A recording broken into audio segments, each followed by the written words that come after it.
raising a divine altar. There are many reasons altars are raised. It's only the church, Christians, they make little of altars. A lot of Christians are not aware of the power that flows from altars. Painfully, heathens, occults, unbelievers, they don't joke with altars. When they want power to be able to do business, where do they go to? They go for altars. When they want to attack somebody, they will go for altars. A lot of power flow from altars. They don't joke with it. It's only the church. But you discover a lot of Christians, because you feel you can bind and loose, and suddenly, even when they enter politics or when they begin to do well, coming to church becomes a struggle. They struggle, and that's why the enemy gets them. Number two, I also want you to know that while we are talking about raising an altar, there are different levels of altar. I can take my anointing oil, pour on the land, and speak and raise an altar. I can gather some stones, raise an altar. But I want you to know, there are levels. There are what? There are levels. Even in the natural or in the negative, some altars are more sophisticated than others. True or false? Even among the priests, some satanic priests are more sophisticated than the others. You need to know that.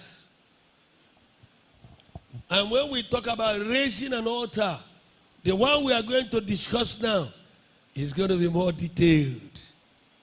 It's going to be detailed. And let me tell you, and if it is detailed, it's going to be more sophisticated. And I always advise, and I want to advise every Christian brother here, if you are a politician, if you are in business, if you are in the eye of the public, if you are head of department and so on, learn how to raise an altar, a divine altar for yourself.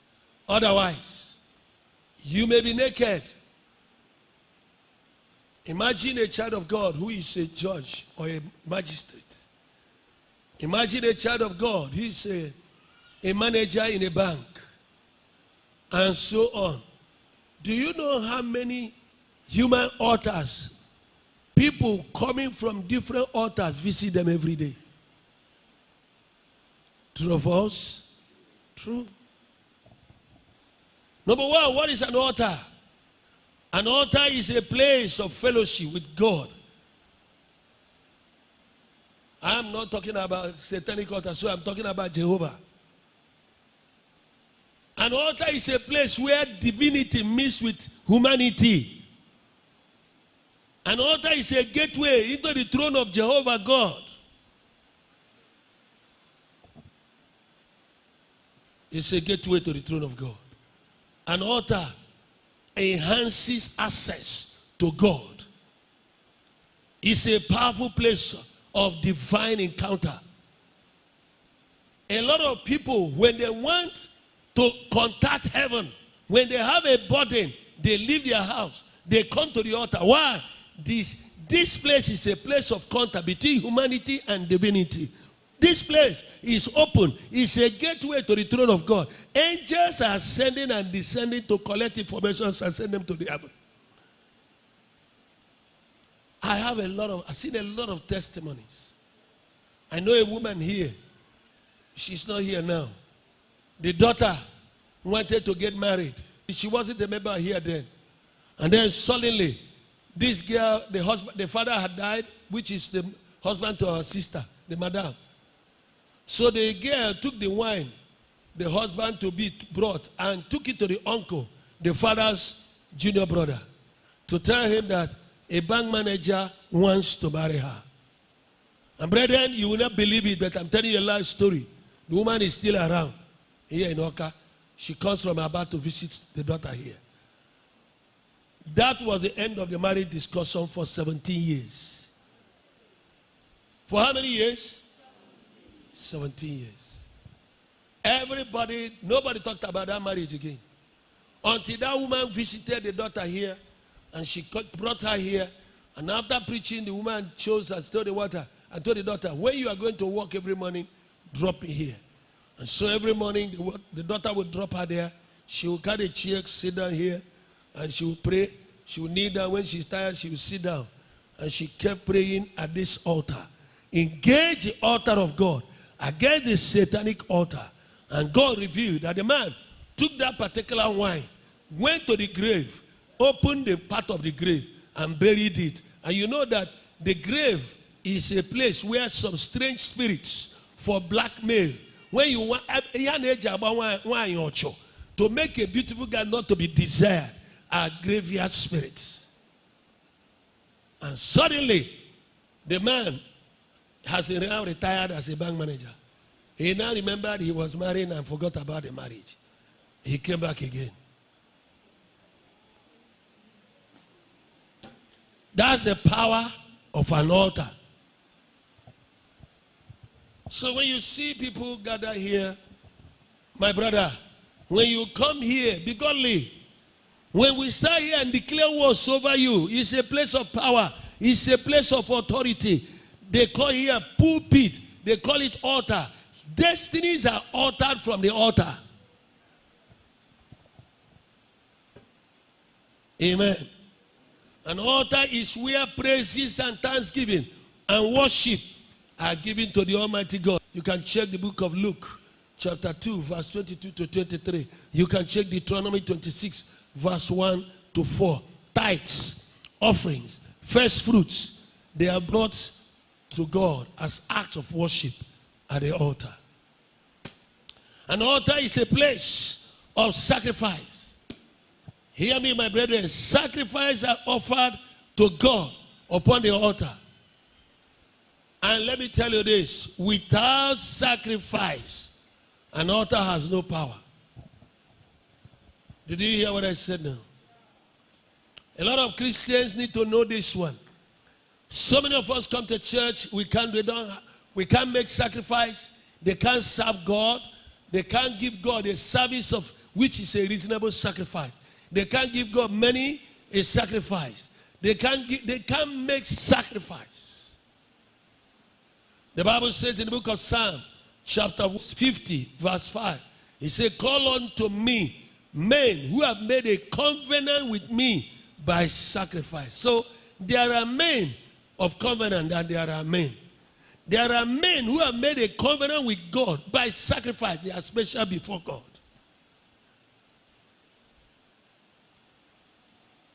Sacrifice. Very powerful. Can I tell you in the negative? Can you tell me somebody that goes to a shrine, to all these occultic altars, anywhere without a sacrifice? Compulsory.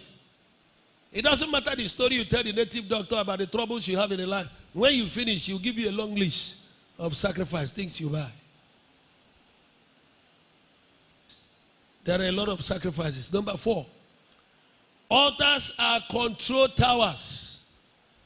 They are instruments of power, instruments of control. They are instruments of dominion. Hear me, my brother. From the altar, power is released. From the altar, judgment are issued. From the altar, strategies for war are developed. From the altar, wars are prosecuted. Listen to me.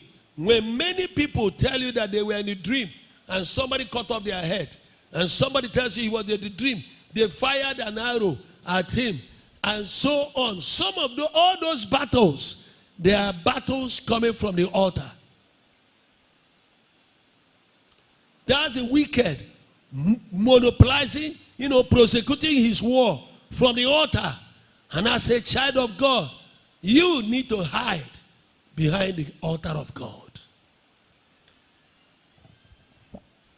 You need the altar of Jehovah. There are satanic priesthood behind those attacks you have seen at that time.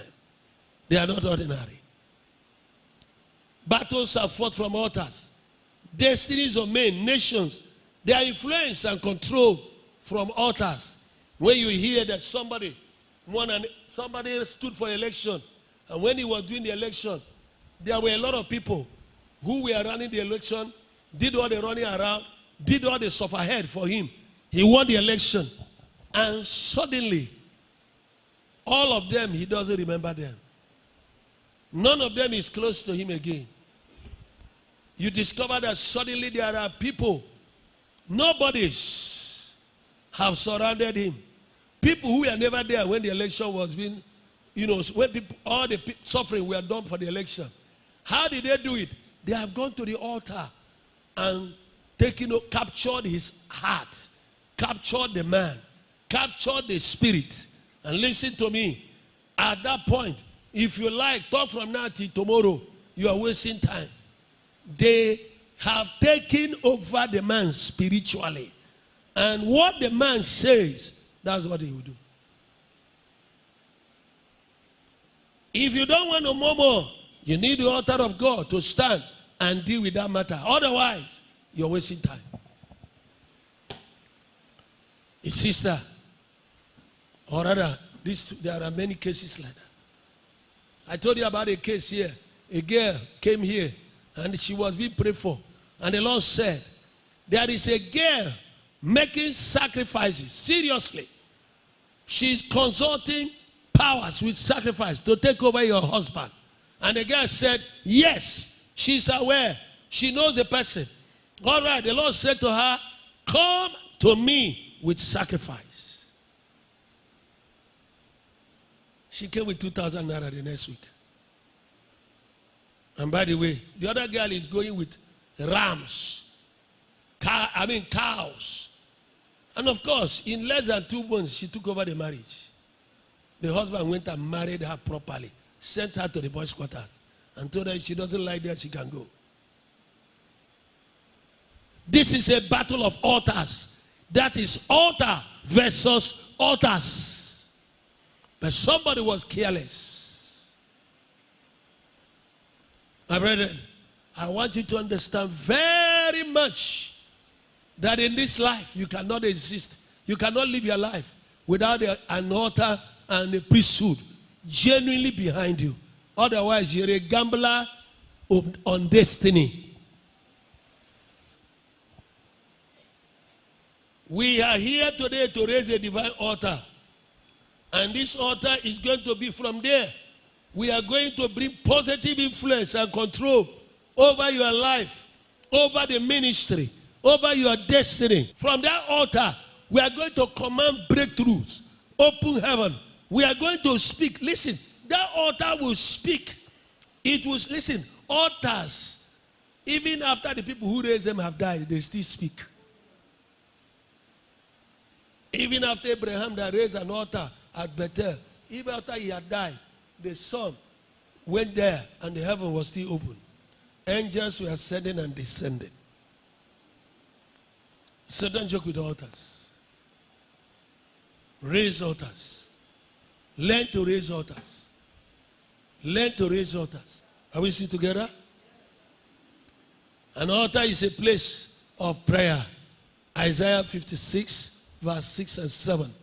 Altars are places where prayer, incense burning, they are transmitted from the altar. We will see it in Revelation chapter 8 also, when we get there.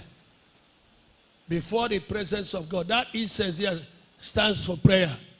But I want you to keep at the back of your mind that when this altar is raised, situation about your life must change. Because, yes, your faith is important. Call it a breakthrough altar. Somebody say breakthrough altar. Breakthrough altar. What is a breakthrough altar? A breakthrough altar is a place or an altar, amen, that gives us a spiritual contact with power, a place of fellowship with God for progressive movement. For progressive what? Movement from poverty to prosperity. Somebody say you are going there now. From sickness, you move into health. Somebody say I'm going there now. From curses into blessings. Somebody say I'm getting there now. When the altar of heaven sits over you and the word of God, as we begin to command, curses they break. Why? Immortality has come to sit over mortal man. And the presence of Jehovah over you. Listen, even those of you struggling to hear God, you begin to hear God. Revelations come naturally. You know the problem many of us have? 1, over familiarity. 2, we take God for granted. 3, we know God too much. 4, arrogance. Some of us are spiritually arrogant inside. And the result is that we make little of spiritual laws and principles. But God is a God of order. Never you forget that. The Bible says, let all things be done decently and in order. The Bible says God is a rewarder of them that diligently seek him. So you seek him, how? Diligently, if you want to be rewarded. What is a breakthrough altar? A breakthrough altar is a platform, a spiritual altar for divine visitation, a special base for unique encounter with God, and a spiritual gate into the presence of God. A gate that opens you up. From when that gate opens to you, barrenness disappears and fruitfulness takes over. I didn't hear a good amen. A brother was in my house this morning. Early in the morning, I was already dressing to go to Enugu, and the brother rushed into my son came and said, there is a brother in the house. He said, I know him very well, but I don't know his name. So I decided to go and see her. I moved down only to meet this wonderful brother. This is a brother that was having a problem having a child. The doctor had said all kinds of things. But this brother, every time he and the wife would come to the altar here and pray. Sometimes he would come to work and leave the wife here. The wife would be praying, and he would be in the office or working ministry with me, and so on. And then they were praying, they fasted, they prayed. And let me tell you, there were all kinds of medical issues over that matter. The problem many of us have is lack of faith. Number 2, we don't want to pay price. Number 3, we don't even believe God enough. And then at the end of the day, suddenly, the wife got pregnant. And the guy was excited. And this morning, he rushed to my house. He said, Daddy, I'm here. My wife had delivered. I said, come on, talk to me.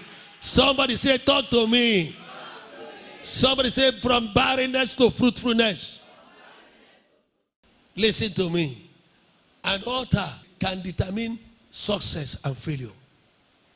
The breakthrough altar will launch you from defeat into breakthrough. Listen to me. You might have been fighting battle and losing.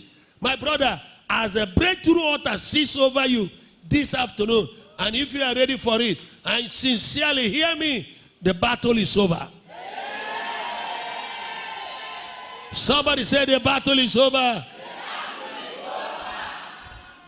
Battles are fought from altars. Understand this. Never you be confused about it. If altars were ordinary, tell me why Balak, the king of Moab, would decide to travel and send honorable men to go and bring Balaam to come. And when he came, what did he do? He took him to the mountain. What is mountain? A place of elevation. Some of you do not know why there are prayer towers elevated place where people go to. From that area, it looks as if you are closer to God. You can look at the heaven directly. And then when you look at the land, everything is there. You can be speaking to them directly with authority. And then he raised 7 altars. What are the 7 altars for? To fight Israel. From here, he says, stay here and curse Israel for me. And he put on sacrifice on all of them. 2 sacrifices. First time, God stopped it. Second time, God stopped it. Third time, God stopped it. If that altar battle was ordinary, heaven would stop it. But because that thing you are looking was not ordinary, organized, planned, diligently organized, Jehovah from heaven sat and made sure that utterance was not released. Even the little that was released cost Israel 25,000 people in one day. One utterance that came from that journey cost Israel. They lost more human beings in one day than they lost from Egypt down to Moab. Listen to me, my brother. We are talking about breakthrough altar. I want your faith to understand what we are doing. I have seen this thing work. Maybe I should share this testimony. A sister was here. I didn't know whether I shared it recently. A sister came here. What happened? The daughter they were having morning vigil. And the little guy in JS3 gave a prophecy. What was the prophecy? He told the mother, Mommy, I saw your sister. The husband wants to take him and sacrifice him. He has fallen in the bathroom 3 times. And it is the husband that wants to take her for sacrifice. The husband is into something. They finished the morning devotion. Our sister, she may be here. She took the phone, called the sister and said, Sister, where we were praying, she said that your husband wants to kill you, that he wants to sacrifice you. He said, forget it. It is not my husband. It cannot be. It's the children's story. He said, she said also that you have fallen 3 times in the bathroom. The woman said, He said, it's true. Only me and my husband know I've fallen 3 times in the bathroom. And you know what falling in the bathroom means? When you fall in the bathroom and hit the head on the tile, finish. A lot have died. Only few have ever survived it. And this sister fell 3 times. She ran back. The next day she was in Oka. And they brought her to my office. And I gave her that small book, Establishing a Divine Altar. Then she took it. I told her what to do and how to use it. She went home. Applied the principle. Followed the principle. Raised an altar because the girl had revealed there were things the husband had buried in the foundation of the house. And this is a big estate with swimming pool. They packed into newly. And so when the woman finished, as I instructed her, I asked her the church she attended. She told me, I said, take a sacrifice. Somebody say sacrifice. And the sister took a sacrifice as I instructed her. I said, on Sunday, go to your church. You can wait for the service. After the service is over, then you go and kneel down at the altar and connect the altar you raise in your house to that altar of that church altar. As fire continue to fall on this altar, the fire in your altar will never go off. It will not. Your prayer life will not determine the presence of fire there, because sometimes the devil can switch you off. And the woman went and did that. And I had told her, if incidentally you are close to your pastor, you can arrange with him. He will stay at the altar, collect the sacrifice from you, and pray. Eventually, my brethren, the woman did that. Some days after, the husband began to complain, telling you how spiritually alert the man is. He said he's not happy, he's not comfortable in this house. And the wife pretended he doesn't know what it is, because I told her, be quiet. The man kept complaining that he doesn't like here, that he doesn't like the experience he's having here, that they will pack out. And the wife asked to where? He said they will pack out. He will rent another house. He said, how many years did it take us to build this estate? With swimming pool. With all that we pack. Which house are we going to rent? Where we will pack all these things? The man said he is packing out. The woman said, I'm not packing out with you. If you want to go, you can leave. You see this place? He said he's not leaving this house. So the man took offense. The next thing, he began to accuse the woman of trying to kill him. Yeah. And the thing is not as simple as that. It became so serious that the children were summoned to a meeting. And the children gathered. That day, the first daughter, trust first daughters have strength to talk to their father. And they are very close also to their father. So they gathered together, all the children gathered, and their father stood up and complained that their mother is bewitching him and is trying to kill him. And when he finished, the woman wanted to reply. The first daughter said, wait, mommy, don't talk. I'm going to reply. The daughter got up and said, Daddy, mommy is not the witch. The witch in this house is you. He said, my first pregnancy, I had miscarriage. And we struggled over that child. I had a lot of experience. I suffered and I never knew you could give me that kind of pain. And everywhere we went and everybody that prayed for us said you were responsible for the miscarriage. I wanted to come here and tell you how I felt about it. It was my husband that stopped me and insisted we should hold God. My mother, our mother is not a witch. You are the witch in this house. That's where they stopped the story for me. So let me stop there also. A breakthrough altar is a place of spiritual contact where spiritual power for economic success, power for favor, power for connection, power for open door, they are manufactured and collected from the altar. Today, may somebody receive power for economic success, power for favor, power for connection, power for open doors. Receive in the name of Jesus. A breakthrough altar is that altar where the powers and the forces of heaven give you victory in life, threatening situation. What are the situations threatening you in life? Remember, Jezmelo must go. I was talking with Professor this afternoon. We chatted on phone. The man told us an occult head of department was dealing with him because he was a Christian. He came to the altar and reported him at the altar. Have you gone to some of the shrines? Have you seen how many human photographs that they are there? These are people reported at the altar. Have you seen some of the shrines? There are many of them. Keys, padlocks are there. These are human beings that are locked at those altars. Today, as the altar of Jehovah come, whatever is holding your life, whatever is threatening your life, shall be judged, shall be judged, shall be judged, shall be destroyed in the name of Jesus. Brethren, you have heard what the devil does, but I want to tell you, we have an altar. Everyone say we have an altar. We have an altar. And the Bible calls in the book of Hebrew chapter 13.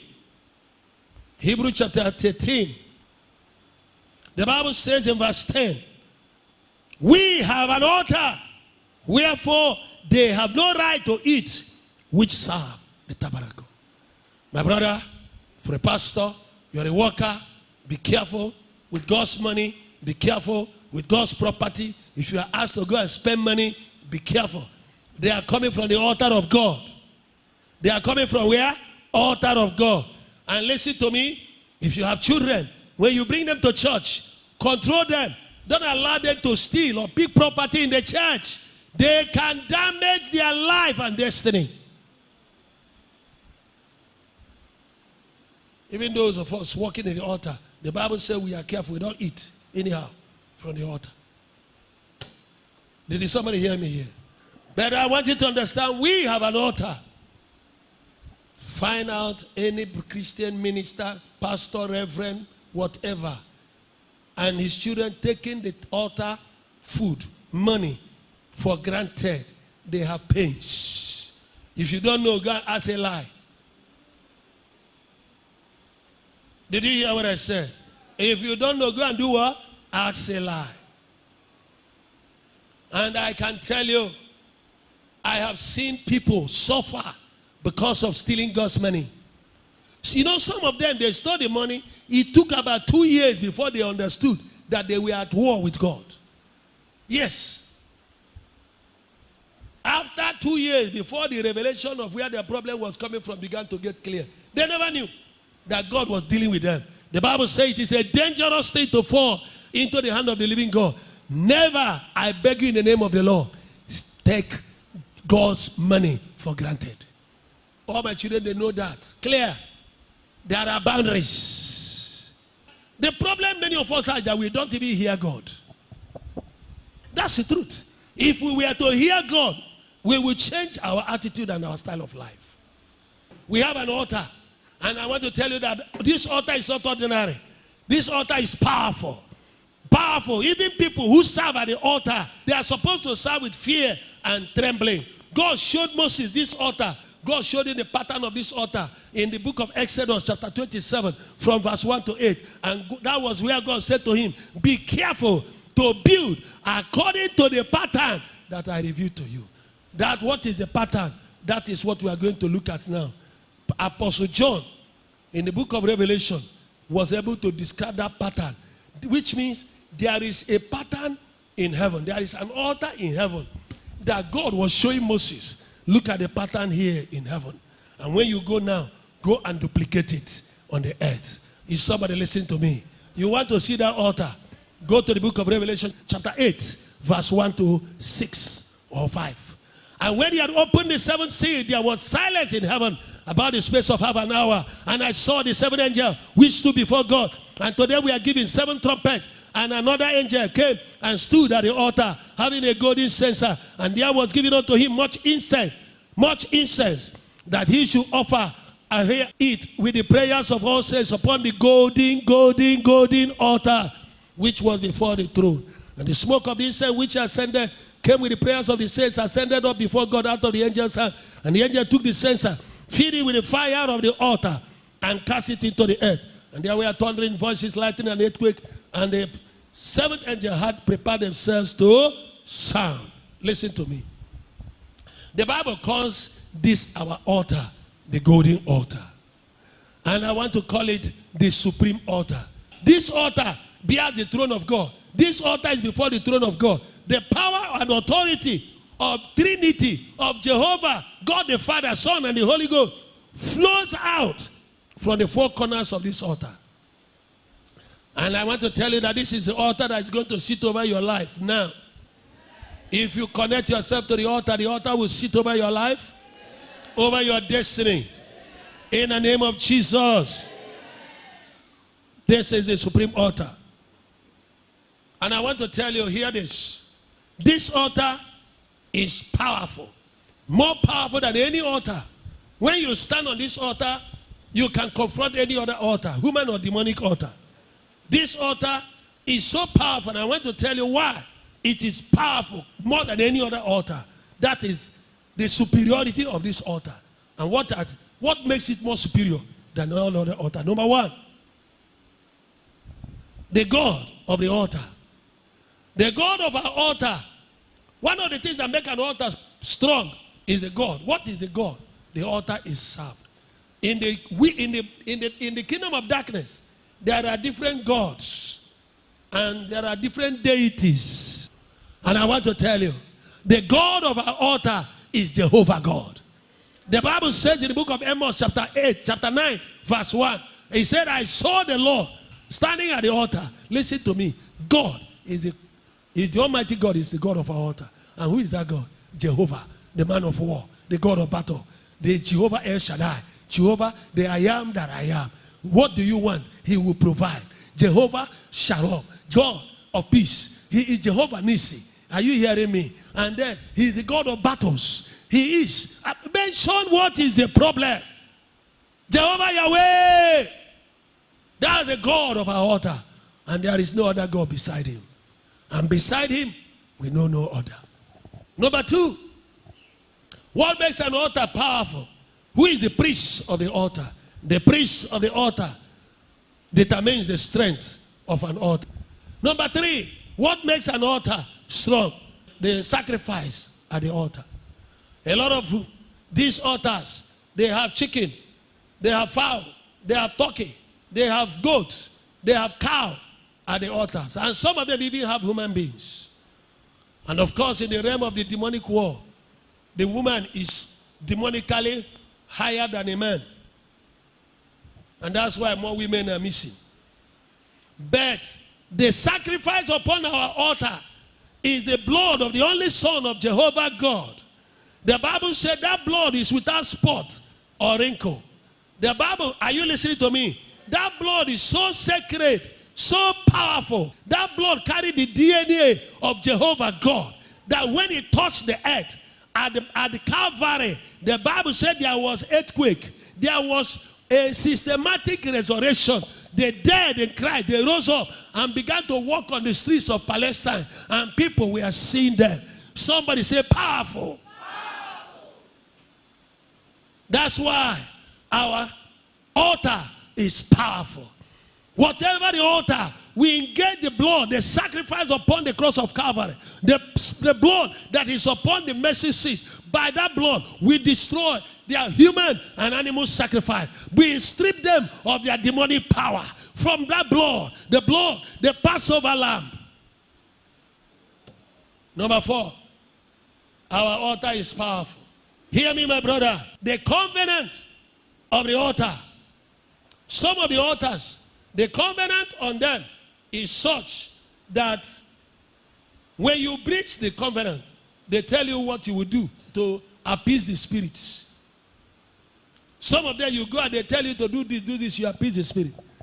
There are some of them, when you do one or two things, they strike. Like graveyard altars are very, very dangerous. But I want to tell you, whatever the covenant on your altars, you cannot compare with the covenant on your altar. The covenant binding this altar. Your word is A and amen. Your word is A and amen. I found this yes. I found this yes and amen. I found this yes and amen. Heaven and earth shall pass away. The word of God will never pass away. Forever the word is settled in heaven. The Bible says God stands behind his word to confirm it. Am I communicating? So that's the word. The word. Number 5. The covenant of the altar. Sealed with an oath. Even Bible tells that even God, God Almighty himself, he swore with an oath concerning the word. Heaven, that this word is infallible. That's the word of God. He will defend his word. With this altar, powerful, sitting over you. Tell me that devil. Who is that devil? Who is that altar that will challenge you? Who is that altar that will hinder you? When you step in, Satan and his agents must step out. When you talk, they have to settle you so that they will not have problem. Am I communicating? When the altar was, do you remember the Ark of the Covenant? Whenever the Ark of the Covenant, which was the altar, the mobile altar, whenever it was lifted up, the terrors of God, the terrors of Jehovah, the God of Israelites, will come upon the enemies of Israel. My brother, when the altar of God sits over you, Mbana Barago, when you are not there, they can talk. When you come in, everybody keep quiet. I say, I don't, but now, you know, they begin to say good things about you. I don't know whether somebody is hearing me here. Because they know, when they touch you, they touch your God. The altar is the supreme power broker. And it will broker your case. Decrees will be issued from the altar. When we raise this altar now, and you are asked to speak, my brother, open your mouth wide and make decrees. Say definite thing. Because the altar will judge altars. This altar shall give us divine cover. It will give us protection.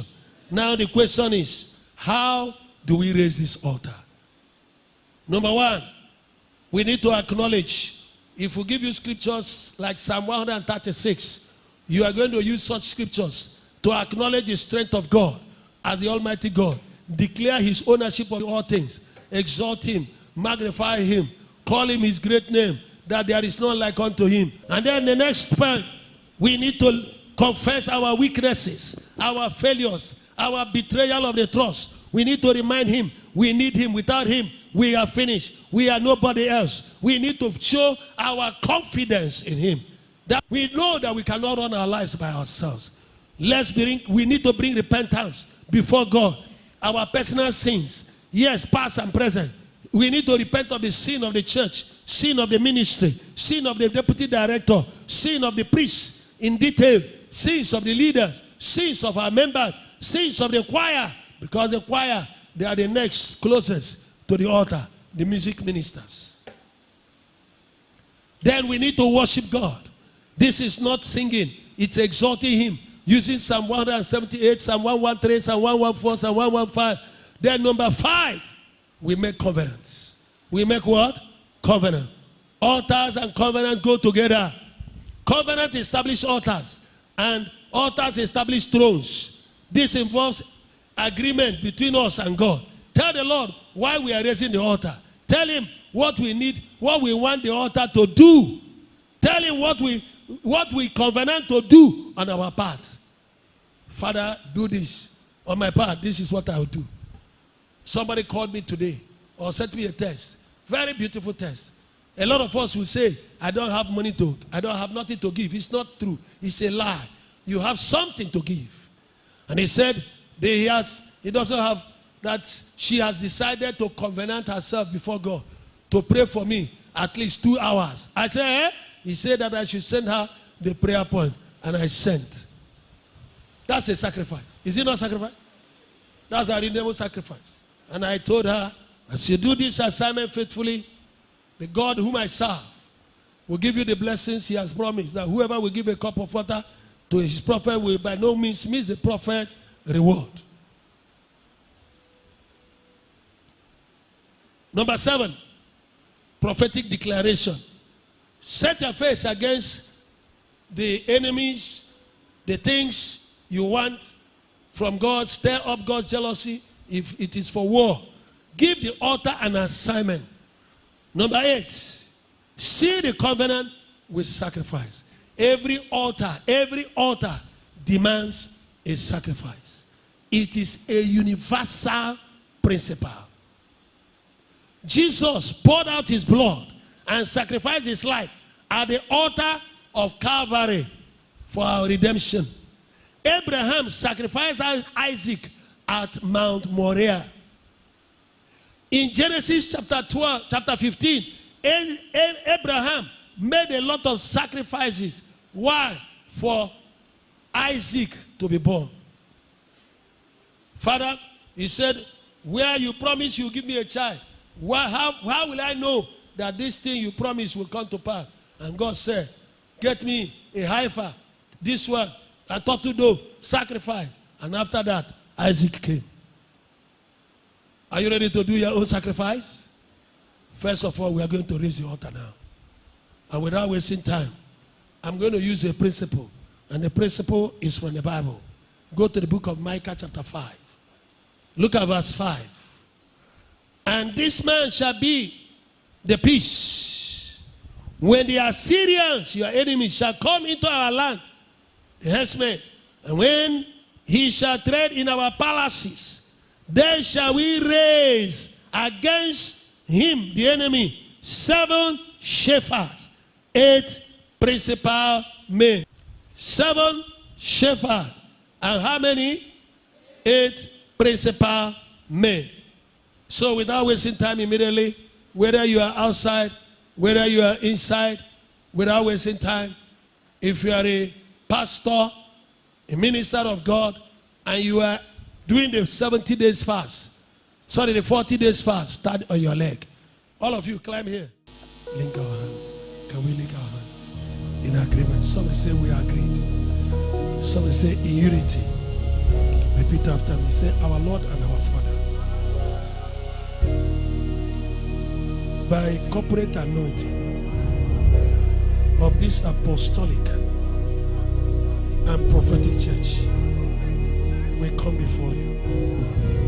by the oil of the 40 days fast, we come before you and we raise a divine altar of a breakthrough, for open doors, for healings, for deliverances, for victory, for favor, for grace, for prosperity, for elevation, for divine ideas, divine directions, spiritual revival, spiritual growth in this place and in the life of our members. Oh God, the way Moses brought out 12 stones and raised an altar unto you out of the Red Sea, the same way Joshua, he brought out 12 stones out of River Jordan.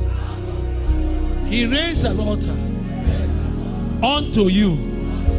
In the same way, Elijah at Mount Carmel, he brought out 12 stones.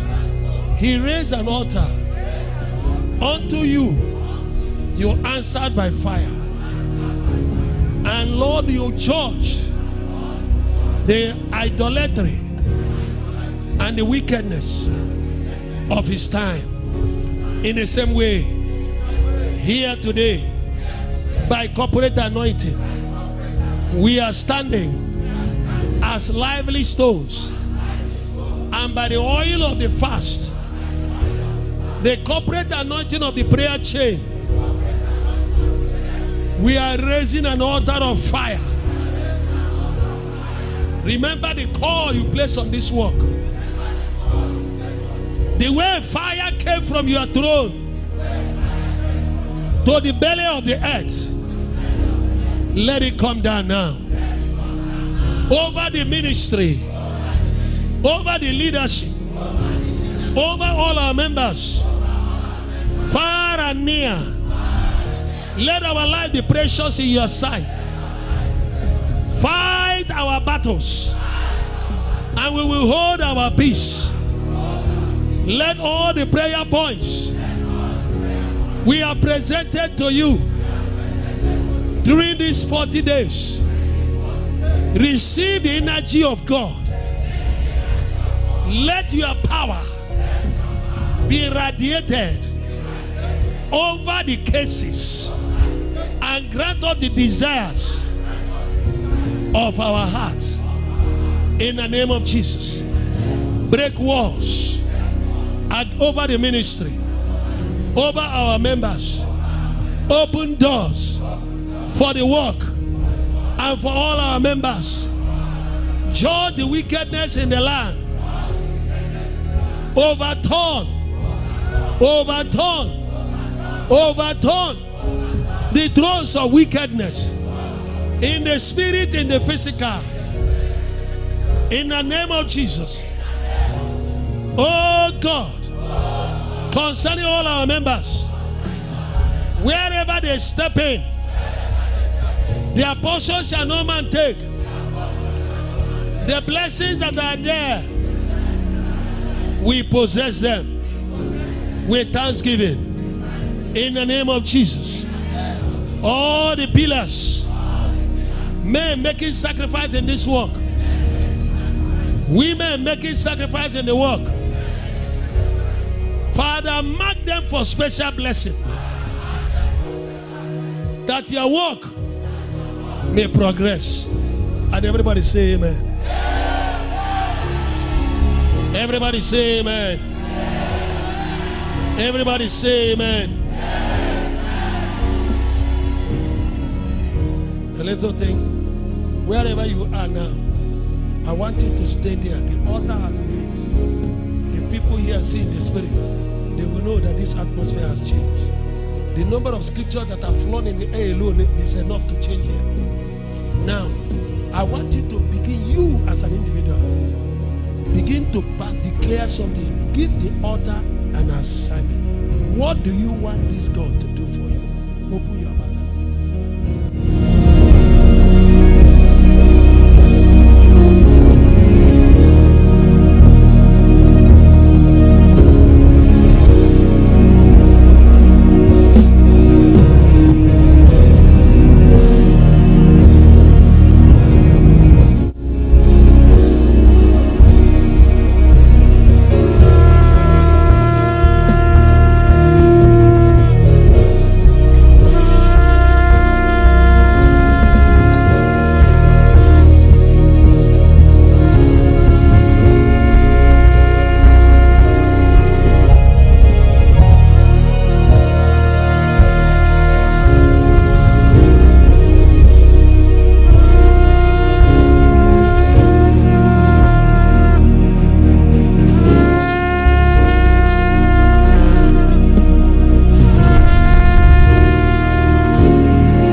Never you forget that you're under the altar.